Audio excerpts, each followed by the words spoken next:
وضو۔ بسم اللہ الرحمن الرحیم۔ وضو نماز کے لیے اور بہت سارے دوسرے کاموں کے لیے شرط ہے، جیسے کہ انسان وضو کرنے کے لیے نظر کرے تو وضو اس پہ لازمی ہو جاتا ہے، یا قرآن مجید کی آیات کو ہاتھ لگانا ہو تو اس کے لیے لازمی ہے کہ انسان باوضو ہو۔ جس طرح سے نماز پروردگار عالم کے لیے انسان پڑھتا ہے خالصتاً اور صرف اس کی خوشنودی اور اس کی رضائیت حاصل کرنے کے لیے پڑھتا ہے، اسی طرح سے وضو بھی صرف اور صرف پروردگار عالم کی خوشنودی حاصل کرنے کے لیے انسان کو کرنا چاہیے۔ اس وضو میں بہت سارے مستحبات ہیں جو تفسیری کتب میں موجود ہیں، دعائیں ہیں جو انسان کو حتیٰ جب پانی کو دیکھے تو اس کے لیے دعا ہے، ہاتھ میں پانی لے اس کے لیے دعا ہے، مختلف دعائیں ہیں، تفصیل سے اسے پڑھا جائے۔ لیکن جو عملی طور کے اوپر مستحبات جسے ہم عام طریقے سے انجام دے سکتے ہیں، اس میں کوئی زیادہ زحمت بھی موجود نہیں ہے، اس میں سب سے پہلے چیز ہے کہ انسان اپنے ہاتھوں کو 3 دفعہ پانی سے دھوئے اپنی کلائی تک، اور اس کے بعد 3 دفعہ جو ہے وہ اپنے منہ میں کلی کرے پانی ڈال کر، اور 3 دفعہ ناک میں پانی ڈالے، استنشاق کرنا ہے کہ پانی کو اوپر ناک میں کھینچنا ہے اور اس کے بعد اسے نکالنا ہے، اسے کہتے ہیں استنشاق کرنا، پانی کو کھینچنا۔ البتہ ہم عام طور پر صرف پانی کو صرف ناک میں ڈالتے ہیں، اگرچہ کہ صحیح مستحب عمل یہ ہے کہ ناک میں ڈال کے اسے تھوڑا سا کھینچنا ہوتا ہے، یہ مستحب عمل ہے۔ اور اس کے بعد جب واجب عمل ہمارا سب سے پہلا شروع ہوتا ہے وہ کہ چہرے پر پانی ڈالا جائے۔ کہاں سے پانی ڈالا جائے؟ کہ جہاں سے بال اگتے ہیں، اب چاہے وہ بال ہوں موجود یا موجود نہ ہو، کسی کے بال زیادہ ہوں یا کم ہوں، ہر صورت میں جہاں سے عام طور پر لوگوں کے بال اگتے ہیں وہاں سے ہمیں چہرے کو دھونا ہوگا، اور چہرہ جو ہے اوپر سے نیچے کی طرف دھویا جائے گا، نیچے سے اوپر کی طرف نہیں جائیں گے۔ چہرے کو جہاں سے بال اگتے ہیں وہاں سے تھوڑی تک جو ہے وہ دھونا ہوتا ہے،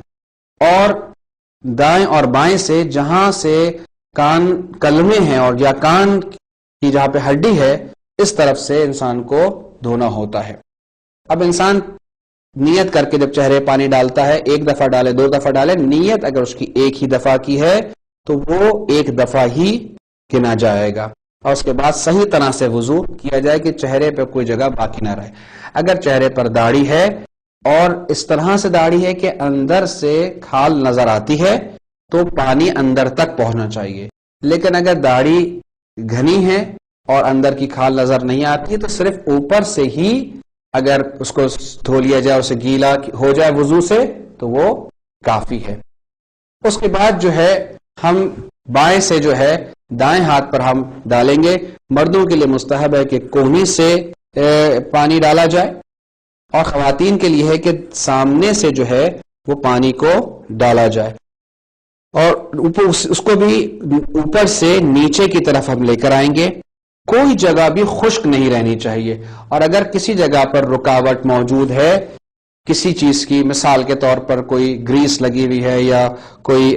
تیل لگا ہوا ہے کہ جو پانی پہنچنے سے روکتا ہے، تو اس کو ہمیں پہلے ہٹانا ہوگا، اس کے بعد وضو کیا جائے گا۔ حتیٰ یہ جو انگلیوں کے درمیان کی جگہ ہے ادھر بھی پانی پہنچنا چاہیے، اور اس کے بعد پھر داہنے ہاتھ سے ہم بائیں ہاتھ پہ ڈالیں گے۔ اگر مرد ہے تو پھر کونی کی طرف سے ڈالے گا، اور خاتون ہے تو سامنے کی طرف سے۔ البتہ یہ مستحب عمل ہے، یعنی اگر خاتون بھی اگر پیچھے سے ڈالے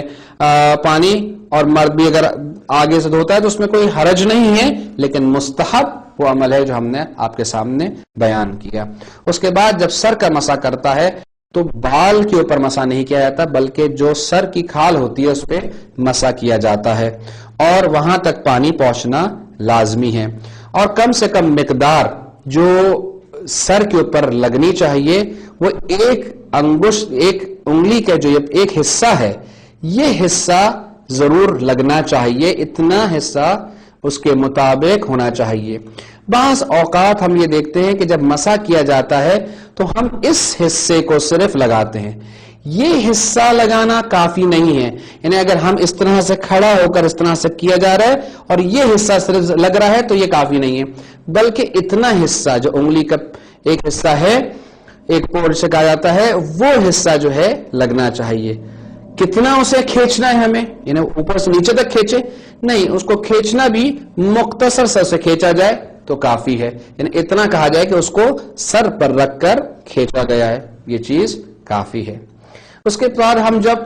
پیر کے مسے کے اوپر آتے ہیں تو پیر کے مسے میں ایک چیز دیکھی جاتی ہے کہ پیر کے مسے میں لوگ جو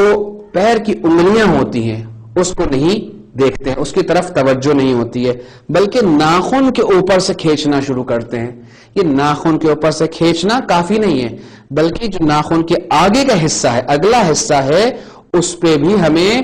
ہاتھ لگانا ہوگا. یعنی ہمیں نیچے سے لے کر پھر اوپر, اور جہاں سے پیر کی ہڈی ابھری ہوئی ہے وہاں تک ہمیں وضو کھینچ کر لانا چاہیے. ضروری نہیں ہے کہ ہم پوری ہتھیلی کو رکھیں, ممکن ہے کہ ہم ایک انگلی سے بھی, یہاں سے ہم نے انگلی لی